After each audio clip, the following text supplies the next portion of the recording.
എല്ലാവർക്കും പുതിയൊരു വീഡിയോയിലേക്ക് സ്വാഗതം. അപ്പോൾ നോമ്പൊക്കെ അല്ലേ വരുന്നത്. അപ്പോൾ ഇൻഷാ അല്ലാഹ് അപ്പോഴേക്കിന് നമുക്ക് കുറച്ച് ഉണക്കമീൻ ഒന്ന് റെഡിയാക്കി നോക്കാം. തളേനാണ് കേട്ടോ ഉണക്കണ്. അതിന് ഇതാ ഇമ്മയാണ് കേട്ടോ റെഡിയാക്കണ്. തളേന് നല്ല കഴുകിയിട്ട് ഒരു തുണി വിരിച്ചിട്ട്, കോട്ടൻ്റെ തുണി വിരിച്ചിട്ട് കല്ലുപ്പ് അതിൽ ഏകദേശം കുറച്ചൊക്കെ ഒന്ന് വെതറണം കേട്ടോ. എന്നിട്ട് മീൻ ഇങ്ങനെ 2 കഷ്ണമാക്കിയിട്ട് കേട്ടോ ഒരു മീൻ. എന്നിട്ട് ഇതിങ്ങനെ നിരത്തി വെച്ച് കൊടുക്കുക. എന്നിട്ട് അതിൻ്റെ മേലെ കുറച്ചും കൂടി കല്ലുപ്പ് വിതറി കൊടുക്കുക. ഇങ്ങനെ ആകുമ്പോൾ എന്താ പറയുക, വെയിലത്തിട്ട് ഉണക്കണം എന്നൊന്നുമില്ല കേട്ടോ.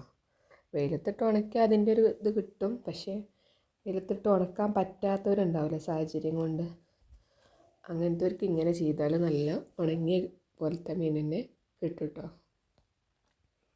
അങ്ങനെ ഇതാ 2 അട്ടിക്ക് വെച്ചിട്ടുണ്ട്. എന്നിട്ട് അതിൻ്റെ മേലെ കൂടെ കുറച്ച് കല്ലുപ്പിട്ട് കൊടുത്തിട്ട് നല്ലപോലെ ഒന്ന് കൂട്ടി തുണി കൊണ്ട് പൊതിഞ്ഞ് വെക്കട്ടോ. എന്നിട്ട് ഇതാ ഇതുപോലെ പൊതിഞ്ഞേക്കണം. ഇനി അതിലത്തെ വെള്ളമൊക്കെ ഈ തുണി വലിച്ചെടുക്കണ്ടാവും.